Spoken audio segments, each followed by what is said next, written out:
নমস্কার, তোমাদের সবাইকে সানা স্মাইল এডুকেশন সেন্টারে স্বাগত জানিয়ে আজকের ক্লাসটি শুরু করছি। আজকে তোমাদের সঙ্গে আলোচনা করব তোমরা যারা পঞ্চম শ্রেণীর প্রথম পর্যায়ক্রমিক মূল্যায়ন পরীক্ষা দেবে 2026 সালে, তোমাদের জন্য রায় ও মার্টিন প্রশ্ন বিচিত্র থেকে আজকে সমাধান করব পঞ্চম শ্রেণীর পরিবেশ বিষয়ে মডেল নাম্বার 3 অর্থাৎ 3 নম্বর স্কুলের যে সমস্ত ছোট ও বড় প্রশ্নগুলি আছে তার সমস্ত প্রশ্নের উত্তরের সমাধান করে দেখাবো। চলো দেরি না করে মূল বিষয়ে যাওয়া যাক।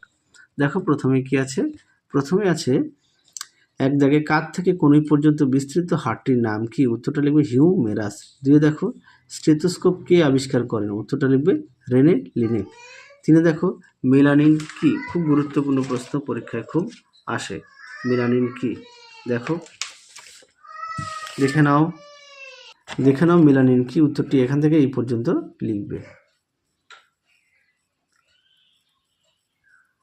পরবর্তী প্রশ্ন দেখো কি আছে, 1-4 ত্বক আমাদের কি উপকার করে? উত্তরটা লিখবে বাইরের আঘাত থেকে রক্ষা করে।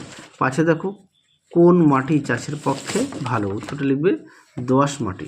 পরবর্তী দেখো শূন্যস্থান পূরণ কি আছে, এক দাগে অনেক লতানো গাছের আকর্ষ হয়। 2 দেখো চ্যাং হলো জিওল মাছ।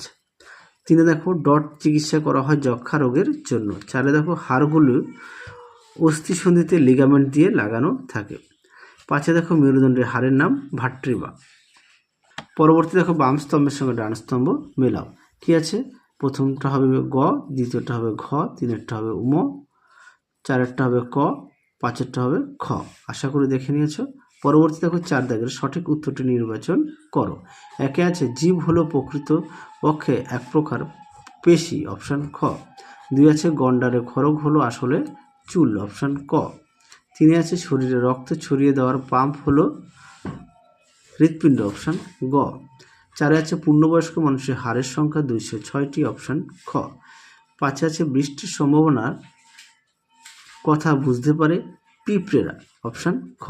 তাহলে চলো তোমাদের এই 3 নম্বর মডেল সেটে যে সমস্ত প্রশ্নগুলো ছিল সমস্ত প্রশ্নের উত্তর আমরা সমাধান করে দেখিয়ে দিলাম। তোমরা অবশ্যই ভালো করে পড়বে। তাহলে আজকের মতো এখানেই সমাপ্ত করছি। আবার দেখা হবে খুব শীঘ্রই পরবর্তী ভিডিওতে। তোমরা সবাই সুস্থ থেকো, ভালো থেকো। আজকের মতো টাটা।